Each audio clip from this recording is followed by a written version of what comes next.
Hello to all my amazing viewers. Join me, let's make crunchy mango flavor buns. Start by mixing your wet ingredient. Add your warm milk into your mixing plate. Then 2 teaspoons of condensed milk. Give it a quick mix. Then add your sugar. Then add in your mango extract or essence. Add 1 whole raw egg. Then use your spoon to give it a proper mix. Then once you are done mixing, set it aside. Then take out your mixing bowl. Add 2 cups of all-purpose flour. Add in your baking powder and a pinch of salt. Use your spatula to properly mix everything together. Next, add in your soft butter. Use your hand to mix in the butter into your dry ingredient. Once you are done mixing in the butter, make a well in the middle. Then start adding in your wet ingredient gradually while you mix with your wooden spatula. So for preparing this crunchy buns recipe, you can use any flavor of your choice like cinnamon, nutmeg, orange flavor, vanilla essence. In fact, any flavor of your choice. So I'm using mango flavor. Trust me, you are going to like this mango flavor crunchy buns. Just give it a try. One more thing guys, if you want your buns more crunchy, do not overmix it. Then place your deep saucepan on the heat. Add your vegetable oil that will be enough to fry your buns. Allow it to heat up. Then reduce the heat to a medium heat. Start dropping your buns into your hot oil. You can also use an ice cream scoop to shape your buns. So go ahead and fry your buns on a medium heat until it's turned golden brown. And once you are sure that your buns is well cooked enough, use a strainer to take them off the heat. Then turn off the heat to allow the oil to cool down for a minute before you start frying your next batch of your buns. So finally guys, my crunchy buns is ready. As you can see, it came out looking good and yummy.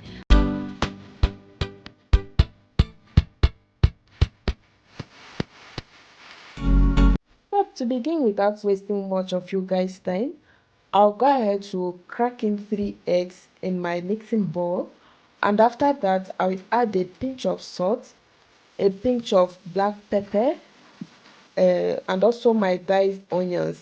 After that, I'll use a whisk to beat the egg. And please guys, don't forget to show me some love by sending me super thanks. So next I'll go ahead to place my dried non-stick pan on my gas stove. Then I'll spray some vegetable oil. After that, I will add in my beat egg. Next I'll go ahead to place one tortilla wrap sheet on it, and after that I'll flip it. So guys, now is the time to stuff my tortilla wrap. I'll go ahead to place one lettuce leaf. Then I have my sliced fresh tomatoes. I will also add my carrots, some sweet pepper. I have my green bell pepper. I'll also add a slice of onion. Then I'll go ahead to add some crumb cheese and also my cheese slice as well. Finally, I will add a pinch of powdered black pepper.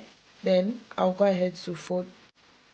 So one more thing guys, while stuffing your tortilla wrap, make sure the heat is not on. After you are done folding, you can go ahead to turn on the heat. So next I'll go ahead to add in a butter cube and allow it to melt. So I'm going to cook each side for about 2 minutes.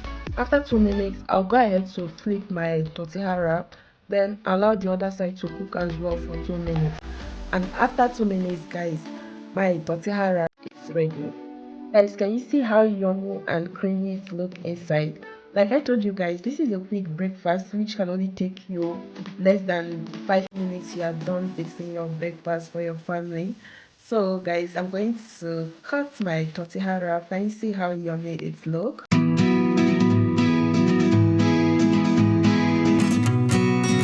So place your pan on the heat, add your vegetable oil or animal fat, whichever one that you're using, add your chopped onion, stir fry for a minute or two, then go in with your minced chicken. Use a fork or a spatula to break the chunks of chicken into smaller pieces. So for the oil that I use here, I extracted it from my chicken which I made yesterday.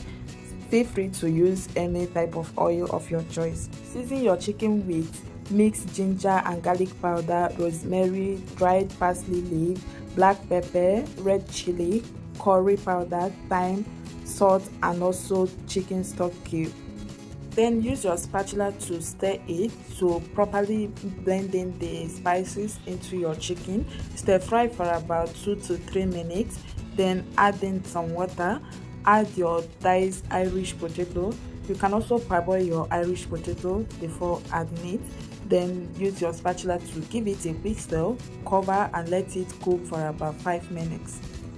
Then 5 minutes later, check on it, then stir it. At this point, you can adjust the seasoning, then add in your 1 teaspoon of cornstarch mixture. Give it a big stir, then add in your diced carrot and also your spring onion. Stir it with your spatula to properly combine everything together, and after that, take it off the heat and your chicken pie filling is ready. Transfer it to your plate and set it aside to cool down while you prepare your pie dough. So to prepare your pie dough, take out your mixing bowl and combine the dry ingredients together. I added 500 grams of all-purpose flour, a pinch of salt, and also my baking powder. Then I mixed to combine everything together. So next, add your soft salted butter or unsalted butter.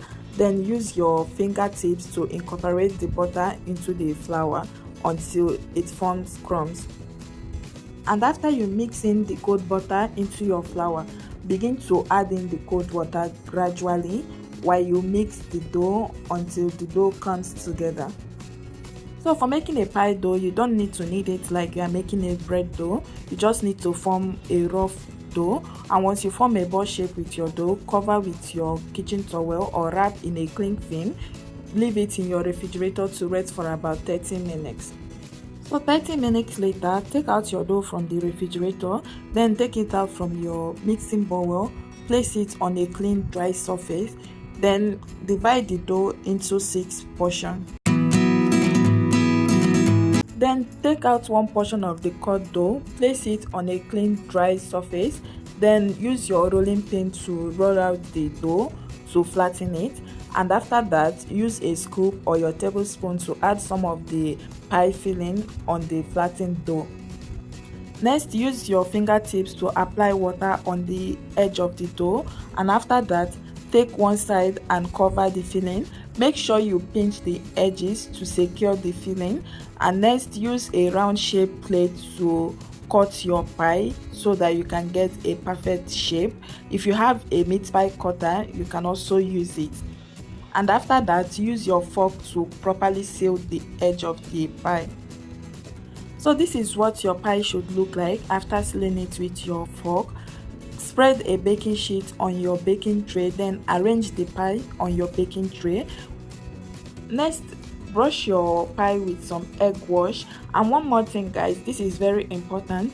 Make sure you allow your pie filling to completely cool down before you use it, because if you use it while it's still hot or warm, it will melt down the butter in the dough. Next, poke holes on your pies with a fork to serve as air vents. Make sure you preheat your oven for at least 10 to 15 minutes, then bake your pie for 30 minutes. 30 minutes later, take out the chicken pie from the oven, then serve and enjoy hot or cold. You can enjoy this with any soft drink of your choice. And please don't forget to subscribe to this channel. Also follow my Facebook page, like and share this video.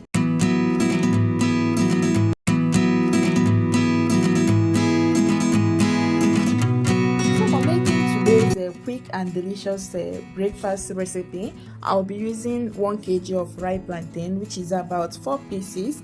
Make sure you wash your plantain before peeling it. So go ahead and cut your plantain, then peel it. Slice the plantain into any size of your choice.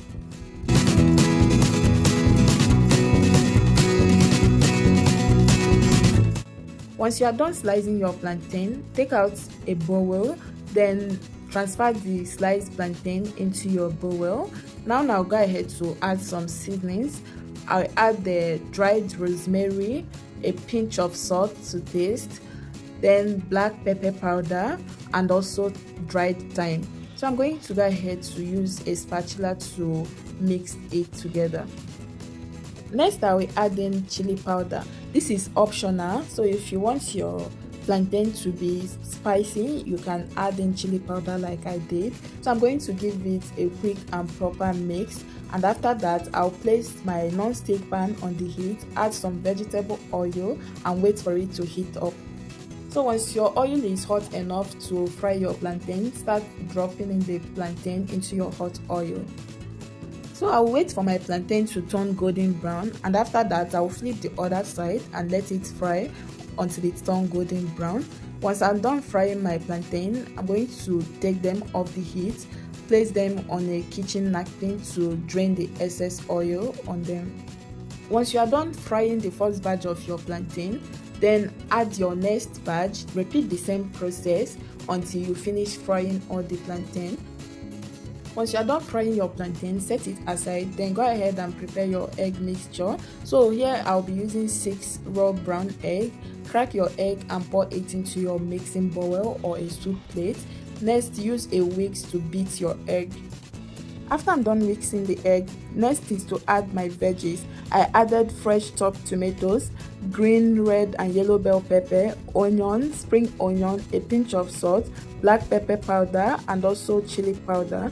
Then I'll give it a quick mix. After that, I'll set it aside. Next, place your non-stick pan on the heat, spray some vegetable oil on it, then pour in your egg mixture. So since my egg mixture is a lot, it won't be possible to fry everything at the same time, so it will take me like 3 times to fry all the whole egg mixture. So I'll go ahead and fold the egg, and after that I'll flip and fry the other side for like a minute, and after that I'll take the egg off the heat. Repeat the same process with the remaining egg mixture until you finish frying everything. So guys, this is my breakfast. As you can see, it came out looking yummy and delicious.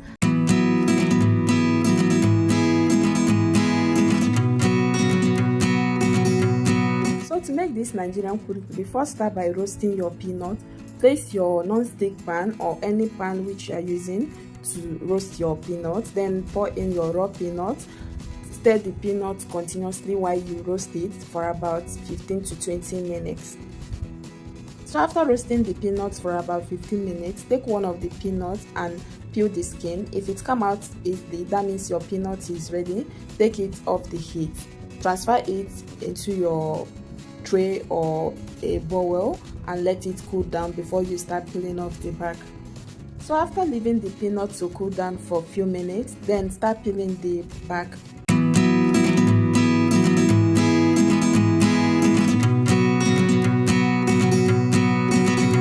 So this is the peanut after I'm done peeling the back and cleaning it. So I'm going to go ahead to blend the peanut now. Pour in the peanut into your blending cup. Make sure you pour enough, as much as the blender cup can carry. Then blend the peanuts. And this is the peanut after blending. Transfer it into your mixing bowl. Then repeat the same process with the remaining peanuts until you finish blending everything. So next, start adding hot water or warm water gradually into your blended peanuts while you mix with your wooden spatula. So right now I'm going to switch over to using my hand to mix my peanuts while I add my hot water gradually. So I'm going to continue mixing the peanuts with my hand until the oil starts coming out.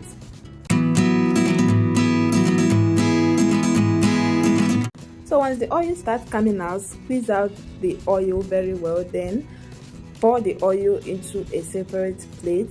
Repeat the same process until you extract enough oil as you can.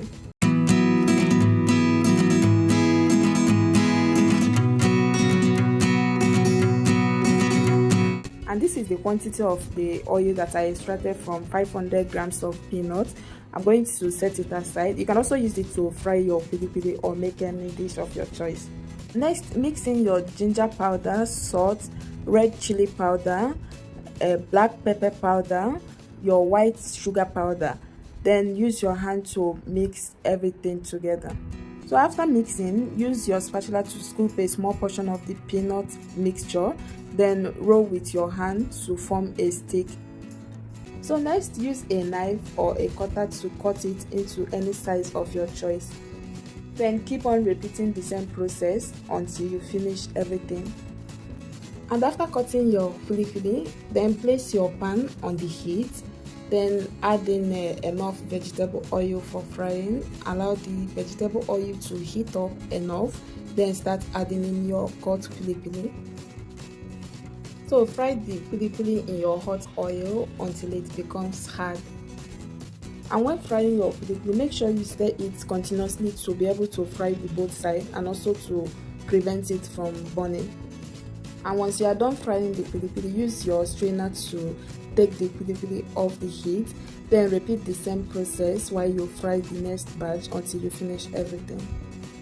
So this is the kulikuli after I'm done frying them. Place them on a kitchen paper to drain the excess oil on them. And after that, allow the kulikuli to cool down. Then store it in an airtight container.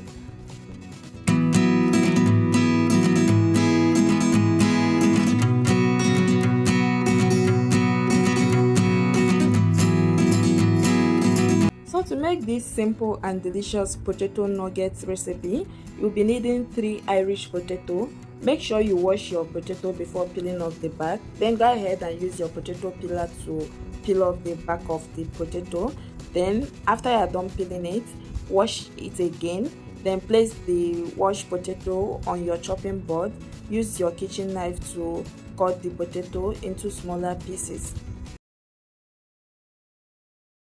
And after you are done slicing your potato, transfer it to your bowl. Then go ahead and wash it again for the third time. Then transfer it to your clean pan. Add some water to it. Then cover and allow it to cook until it becomes soft or tender. So once you are done cooking your potato or the potato is tender enough, use a strainer or a spatula to take the potato off the heat. Then transfer it into your mixing bowl. Use a masher to mash the potato until there are no lumps in it. After you are done mashing your potato and you are sure there are no lumps in it again, add your spring onion, fresh chopped tomato, a pinch of salt to taste, onion powder, garlic powder, powdered chili. Then add your dried parsley leaves. Also add your dried herbs and the spices as well. Once you are done adding all the spices, then go ahead and use a spatula to mix everything together. And once you've properly mixed your potato mixture well, then rub oil on your palm to prevent the potato from sticking to your palm. Then use your spatula to scoop a small portion of the potato mixture. Then add your cheese in the middle. Then coat it with the potato mixture. Once you are done coating the cheese and your potato nugget is smooth enough, then go ahead and place it on a clean plate. Repeat the same process until you finish everything.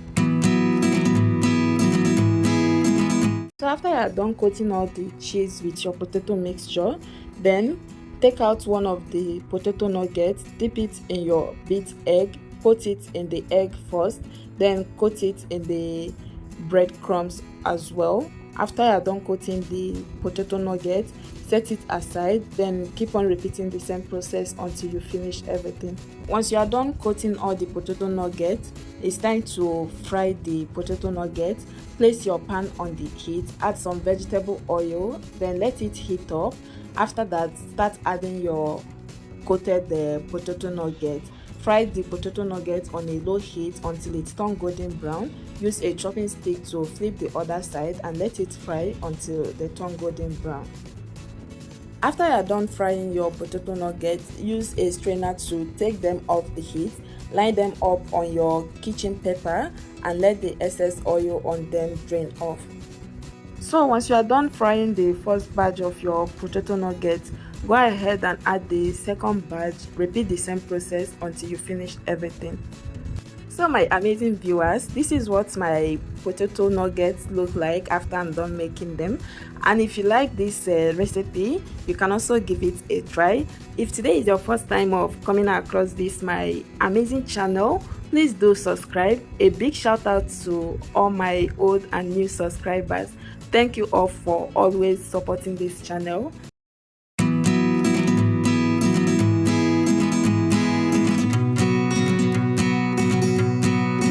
So to make these delicious snacks, first take out your mixing bowl, then add 2 cups of all-purpose flour into your mixing bowl.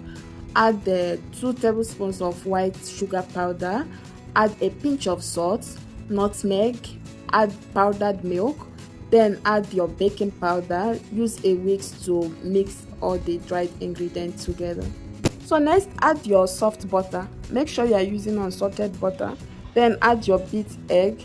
Start mixing with your hand. So now I'm going to start adding my cold milk gradually while I mix my dough. I'm going to continue mixing until I form a dough.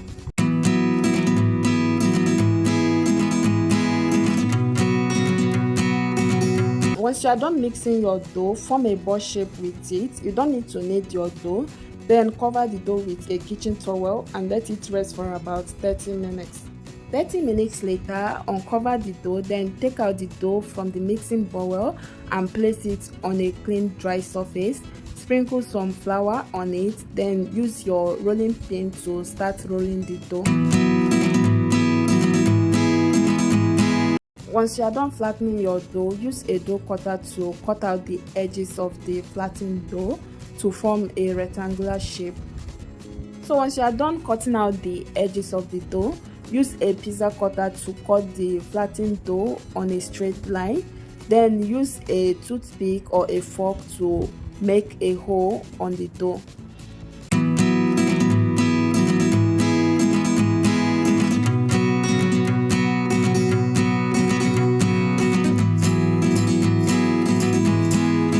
So next, use your pizza cutter or a kitchen knife to cut the dough into a small rectangular shapes.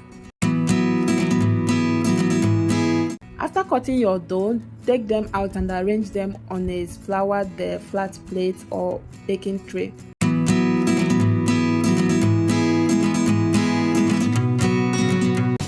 Next, place a deep saucepan on the heat, add some vegetable oil and allow the vegetable oil to heat up.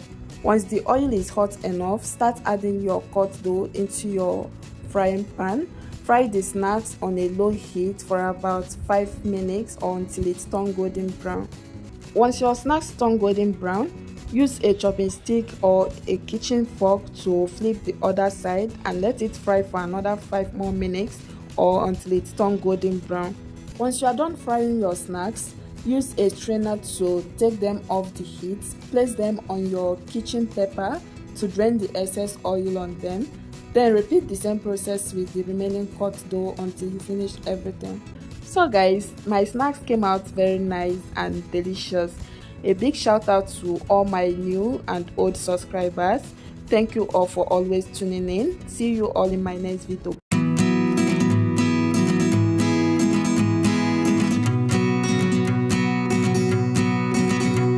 So to make Nigerian meat pie, first start by making your meat pie filling. Place your pan on the heat, add some vegetable oil. Once the oil is hot enough, add your chopped onion, stir fry for about 3 to 4 minutes. Then add your minced meat. Use a spatula to give it a quick stir before you start adding your spices and herbs. So some of the spices which I use for this meat pie filling is listed on your screen. So I'll go ahead and add all the spices.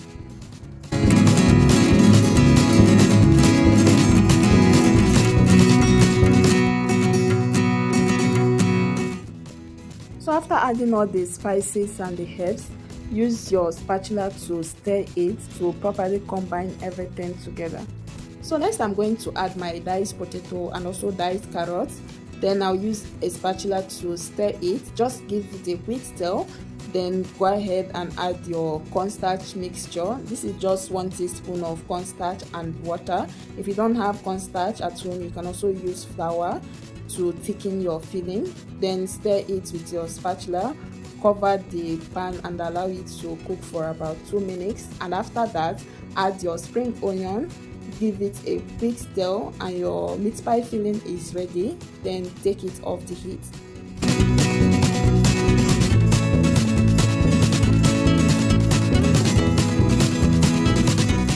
Once you take the meat pie filling off the heat, transfer it into a clean plate, then set it aside and let it cool down while you prepare your dough.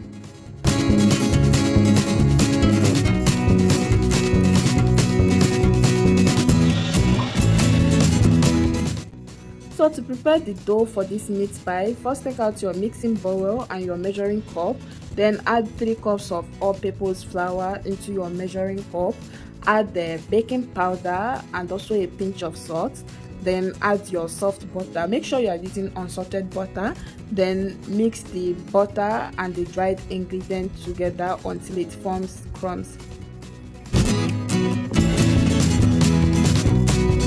So next, start adding your cold water gradually while you mix with your hand. Make sure you do not add the water at once so that you'll be able to achieve a better dough for your meat pie.